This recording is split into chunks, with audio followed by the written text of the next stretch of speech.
जी अस्सलाम वालेकुम, कैसे हैं आप? खैरियत से? मैं हूँ। बहुत बहुत शुक्रिया कि आप तशरीफ लाए। आपको थोड़ा सा अंदाजा तो होगा इस प्रोग्राम के फॉर्मेट का। मेरा जो मकसद है बुनियादी वो ये है कि ज्यादा से ज्यादा लोगों को उनसे उनकी जिंदगी के हालात पूछे जाए। इसमें बड़ी शख्सियात भी होती हैं और इसमें आम लोग भी होते हैं। अब मेरे लिए तो आप बहुत बड़ी शख्सियत है, लेकिन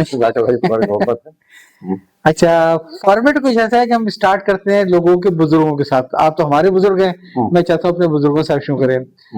वैसे सुना यह है कि आपने और आपके पुश्तों में किसी ने भी अपने दादा को नहीं देखा, ये बात सही है? हाँ बिल्कुल सही है, बिल्कुल सही है। हमारे यहाँ दादा तक का तो मालूम है कि दादा ने हम अपने दादा को नहीं देखा। हाँ। जाहिर कि उसके पहले क्या लोगों ने देखा होगा। और आपने अपने दादा को नहीं देखा? नहीं देखा। तो लिहाजा फिर आपसे तो बात वालिद से ही शुरू हो सकेगी है।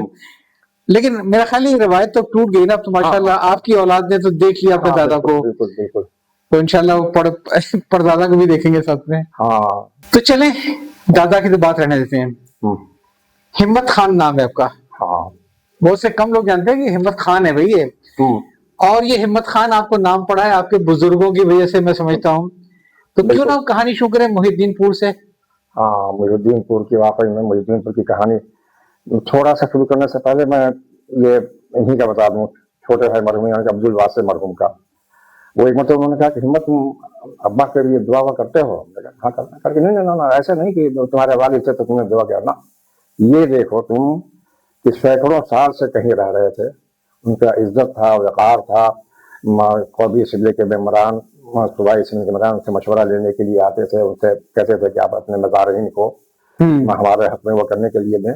तो ऐसी जगह को छोड़ करके सिर्फ अपनी औलाद के लिए, कि उनकी औलाद का मुस्तकबिल वो हो, इस लिहाज से दुआ किया करो। अच्छा। तो वो मुहिद्दीनपुर का वाकई में क्या कहते हैं, औरंगजेब आलमगीर रहमतुल्लाह अलैह का वो था, क्योंकि पंजहज़ारी शायद यही होगा, पंजहज़ारी होगा फौज के लिए उनको। तो वहाँ जिनको ने मनसब दिया पंजहज़ारी का, तो उनको साथ में गांव दिया था कि आप मुहिद्दीनपुर का गांव दिया था। तो बहुत सारे इलाकों में भी था, और क्योंकि घोड़े वोड़े भी उस वक्त काफी रखे जाते थे जंगों के लिए।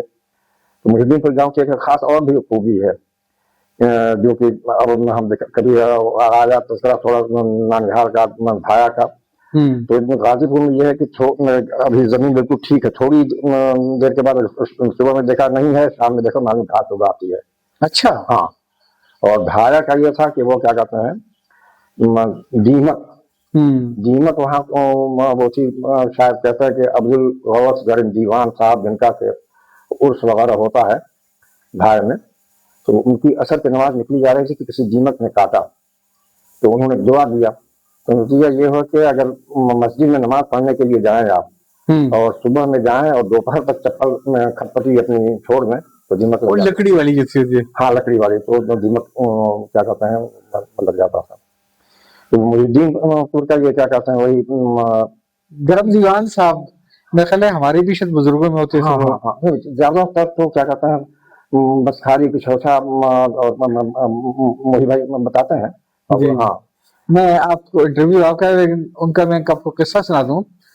और किस्सा ये था कि एक दफा वो अपने साथ कोई चंगेरी में आटे का होता है ना परात, वो लेके गए थे तंदूर के ऊपर रोटियां लगवाने के लिए। तो जो औरत थी रोटियां लगा रही थी, तो उसने कहा कि तंदूर तो ठंडा हो गया है। अच्छा, वो थे बहुत ही जलाली किस्म के बुजुर्ग, तो उन्होंने अपना कुर्ता उतार के फेंका, कहने ले मेरी पीठ पे रोटियां लगा दे। तो इतनी पीठ तप रही थी कि इस पर रोटियां लगाई गई। और आज तक जो उनका उर्स हो रहा है, तो उसमें उस दिन वाली रोटी ये है, उसको महफूज किया था सूखे से, अगले साल के उसमें काम आती है। यार है, हाँ बिल्कुल सही है। आप उससे कैसा सुना थे यही। तो कभी कभार अगर मुझे गुस्सा आता था तो हम यही कहते थे, ये है ना पीर गरम दीवान की औलाद, इसलिए इतना गुस्सा आता है। अच्छा, उनके उसका मुबारक की ज़ियारत होती है उनके उस दरबार में। जी जी। तो हम बात कर रहे थे हिम्मत खान की, और हिम्मत खान से बात हो रही थी, हिम्मत खान की। हाँ, हिम्मत खान की। वैसे अब आप हिम्मत खान नहीं लिखते, लोग आपको खान के हवाले जानते भी नहीं है। खान के हवाले से जानते हैं, हिम्मत के हवाले से न सारे जानते, बल्कि कुछ पीटीसी के लोग भी जान गए, मालूम नहीं कैसे जान गए हैं। वरना महफूज रहमान है। हाँ, महफूज रखे। अच्छा, तो हिम्मत खान, तो बात हो रही थी औरंगजेब के दौर की। हाँ, और तो वो क्या कहते हैं, उनके शायद सिपह सालार थे हिम्मत खान। फिर क्या कहते हैं उसी जमाने में बहुत सारे गाँव वगैरह में जैसे जमीन मिली हुई थी, तो बहादुरपुर में क्या कहते हैं वो थे बुजुर्गों में से याकूब साहब जी। और उनका ये था कि आंखों से दिखाई ऐसा नहीं होता जब तक ये पलक उठा करके अच्छा। न देखें। जरा पल के तो उठा लो। हाँ, तो उनके लड़के जमाल थे, नौजवान थे, पट्टा रखा हुआ था और कमजोरी कर रहे थे। आया कहा कि अब्बा वो क्या कहते फला गांव की जमीन पर हाँ। फलाने लोगों ने कब्जा कर लिया है। अच्छा। हाँ, तो मैं बेटा कंघी तो कर ही रहे हो, टोटियां पहन लो, चूड़ियां पहन लो।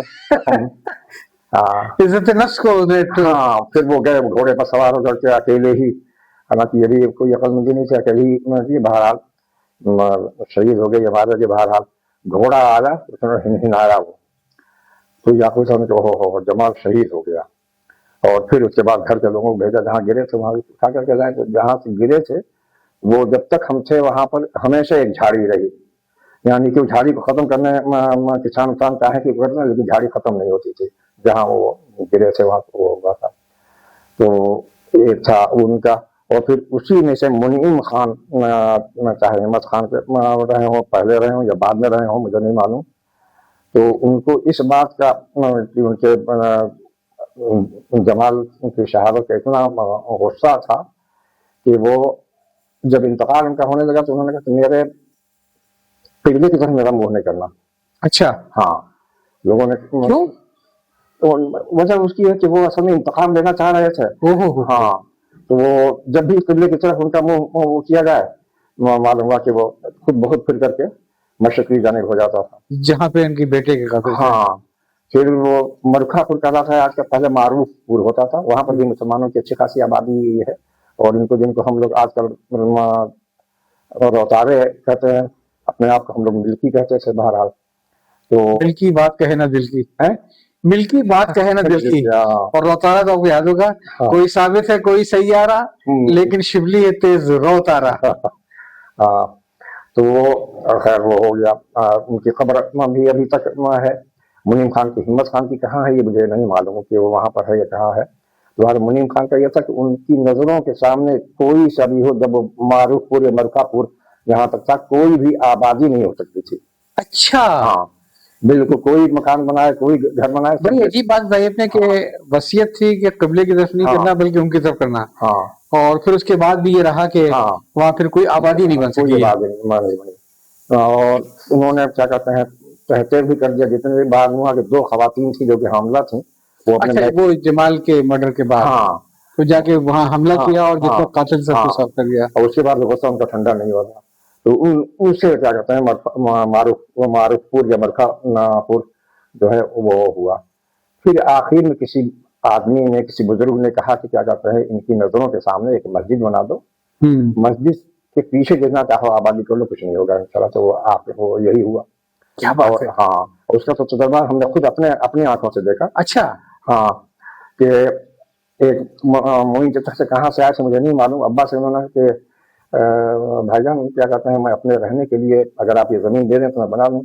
ताकि बना दो, लेकिन ये कि शायद तुम्हारे रास ना आया। बनाए, एक मतलब बनाए गिर गई, एक मतलब दूसरी मतलब बनाए गिर गई, तीसरी मतलब उन्होंने कहा कि अब कहीं और जगह आप दे दीजिए। तो उससे हट करके, उनकी नजरों के सामने से हट करके दिया, वहां वो रहे। तो ये तो मकान के गिरने का तो मैंने अपनी आंखों से देखा है। बड़ा जलाली खानदान था आपके बुजुर्गों का, यानी कि जिसका नाम जमाल था उसमें भी जलाल दादा था। हाँ हाँ, तो जलाल आखिर बड़ब्बा जलाल वाले ही रह गए। वो तो भी फिर उनकी तो भी बाद में बात होगी अभी साहब की। तो बहुत अजीब सा किस्सा सुनाया आपने कि इस दौर का था और ये रहा सारा। और ये कि वो इंतकाम का जज्बा के मरने के बाद भी हादसा नहीं हुआ। हाँ, और तो चलें फिर बीच की कड़ियों को हम छोड़ते हैं बीच में, अब सीधे आते हैं आपकी पीढ़ी के साथ। ठीक है, तो कहाँ से शुरू करें, आपके वालिद से शुरू करें या आपसे? चले यहाँ से। तो कुछ थोड़ा सा अपने वालिद के बारे में। वालिद के सिलसिले में सबसे पहले तो ये कि मैं बता दूं, 2 आदमियों को मैंने देखा है, मौलाना मौदूदी रहमतुल्लाह अलैह को और अपने वालिद को। तहम्मुल मिजाजी में इनको क्या कहते हैं, मौलाना के ऊपर इतनी गाली वाली पड़ी, सब कुछ पूछा, लेकिन उन्होंने किसी का वो नहीं किया। उन्होंने कहा कि मैं अल्लाह मियाँ कहाँ वो कह दूंगा कि क्या कहते गलत। बहुत मदद, मैं सियासी बातें नहीं करता हूँ, हाँ। लेकिन मौलाना मोदी का ये तहम्मुल जो था वो आज की नस्ल में क्यों नजर नहीं आता है? बिल्कुल बिल्कुल बिल्कुल, ये हकीकत ये है कि अब तो जरा सा बल्कि क्या वो कहें, अब तो जमात इस्लामी तर्जुमान करके जवाब देना शुरू कर दिया है। हाँ। तो सन 70 में भी यही तर्जुमान बने थे डॉक्टर अतहर कुरैशी मरहूम अल्लाह उनके जन्नत नसीब फरमाए। तो उन्होंने वो किया था तंजीम सूफिया अहले सुन्नत एक अच्छा। बनाया था। उसमें यूनुस भाई मरहूम होते थे, जियाउद्दीन भाई मरहूम होते थे, भाईजान थे और खालिद फाखरी मरहूम थे। अच्छा अच्छा। हाँ। तो जो कुछ भी सियासी जवाब देना होता था तो जमात इस्लामी के बजाय ये सूफिया अहले सुन्नत दिया करते की तरफ से होता था। हाँ, मैं सिर्फ कह रहा हूँ वो मिजाज मुझे तहम्मुल का, बर्दाश्त का बिल्कुल नहीं, हकीकत यह है आजकल के नौजवानों तो बिल्कुल नहीं, कोई एक सुनाएगा हम 10 सुनाएंगे उसकी। हाँ बिल्कुल, इसी को समझ से कामयाबी है। हाँ, खैर चले वो तो एक सियासी बात हो जाएगी। वो लतीफा क्या वाकया हुआ, शाह फरीद जियाउद्दीन भाई मरहूम के यहाँ दावत थी, शायद अफ्तार था या क्या था, तो सभी तंजीमें सूफिया अहले सुन्नत भी थे, शाह फरीदुल हक मरहूम भी थे। एक मतलब उन्होंने खालिद फाखरी से कहा कि तुम्हारा मसलक क्या है? हाँ, ताकि वो बरेली मसलक क्या था खालिद फाखरी। उन्होंने क्या पूछा, मसलक क्या है? ये पूछा कि मसला क्या है तुम्हारा? क्या मसला क्या है? कहा इलाहाबादी। कहा ये कौन सा मसला हुआ? कहीं बरेली हो सकता है, देवबंदी हो सकता है, इलाहाबादी क्यों? बात सही है, बरेली से बरेली। हाँ, तो ये तुमने अभी जवाब में अब्बा, हाँ, तो अब्बा हमेशा तहम्मुल मिजाजी से काम लेते थे और कभी भी कितना वो हो लड़ाई झगड़ा ये वो कभी कामयाब क्या कहते हैं वो लोग नहीं हुए। और क्या ठंडा मिजाज था।